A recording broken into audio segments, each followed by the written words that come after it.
Hey, Scarefest fans, this is Joe Lewis of Bonehead Weekly. With this week's review, we're going to talk about a remake that has been around for 6 years, and I'm just now getting to watch it. It's on Amazon Prime. It's actually an Amazon exclusive. The movie we're going to talk to you today is about Suspiria. The movie we're going to talk about today is Suspiria, 2018 Suspiria. Now, it's a remake of Dario Argento's original classic, 1977, Suspiria. Some of you in here, huge Argento fans. I'm somewhere in the middle.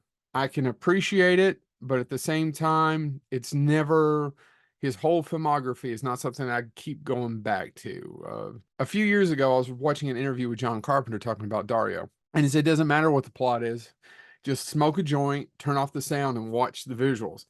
I agree with that, except for the drugs. Don't do drugs, kids. But as far as just the visuals, it's pretty. The 2018 Suspiria film is actually really well rated. This movie is 2.5 hours long. The original Suspiria is not that long. It has a young American dancer in the 70s goes to Berlin to audition for the world-renowned Helena Marcos Dance Company. She somehow becomes the lead dancer and replaces the other one. And what we find out is that these ladies who are over this dance company, are witches. And they're over the troupe, and they have a secret as they're trying to raise Satan or something. Truthfully, the plot doesn't matter here so much either. It is slow, but it's also has some interesting scenes. However, at the end of the day, I don't know that anything happens. And my problem is something that I'm going to talk to you about now. Art house horror. And I don't mean this to be derogatory. Some of it is just masturbatory, right? It's just these filmmakers going, oh my God, this is great, rather than this is solid. We're telling a story and it goes from point A to point B to point C, and we're going to make the audience riveted. That's not this movie. In fact, it's 2.5 hours is just ridiculous for this movie to be 2.5 hours long. It took me so many nights to get through this. Now, I grant it, not my cup of tea. It is not a terrible movie. You just have to be that one type of person. It's so convoluted.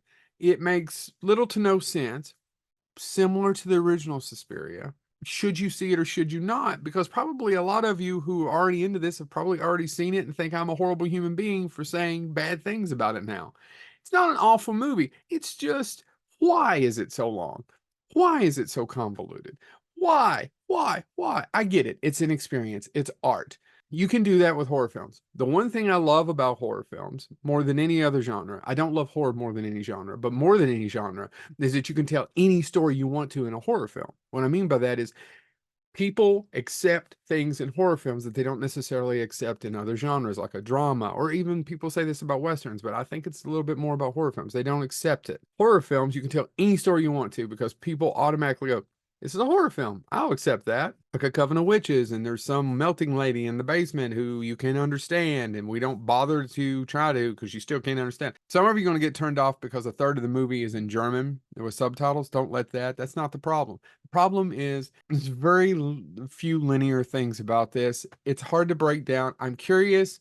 Once again, if you're listening to this or watching this and you don't like me and you have a counter argument against art house horror, please, I want to know. I would love to have this conversation with you. I will buy you coffee or bourbon and we can talk about it. But should you watch Suspiria 2018 remake on Amazon? Well acted. I'm not a big Dakota Johnson fan, but I actually think she's pretty good in this. Is it worth the trip? No. This has been Joe Lewis of Bonehead Weekly.